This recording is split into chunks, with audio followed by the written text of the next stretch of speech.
the gold Congrats, medal. big game. Hey, thank you. See you later. Congrats to you too. That's on the gold medal match today. Yeah. Wow. I think I've, today and yesterday just really impressed on how,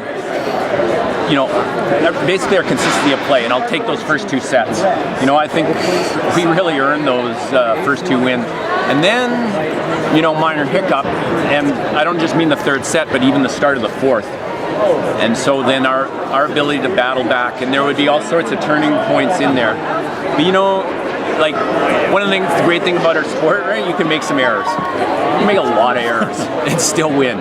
So for example, Maggie Lee hadn't served a ball in the court, I don't think, or maybe one, before she went on that run that turned the fourth set around. Yeah. Right?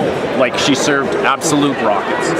And I think that's very cool for her and us, but just generally for the team in the sport, it is just impossible to predict, where some of those things were. We had to do lots of stuff after that, but that gave us a chance. Right. So we pulled some numbers, and we believe that this is the 5th time that you and Alberta have met for the gold medal in the past 2 decades. Wow. So just speak a little bit. And now Alberta, I believe, got the first 2 back in the 90s. You've gotten the last 3. So maybe speak a little bit between the rivalry between UBC and Alberta. Yeah, it's a very friendly rivalry. Laurie's a tremendous coach, and nobody works harder and does more. And I'll just tell you honestly, like the only thing I feel bad about is having to look like if especially their three seniors, and I know they got a couple maybe that didn't play quite as much because they invested so much and they set such a high standard. And it's,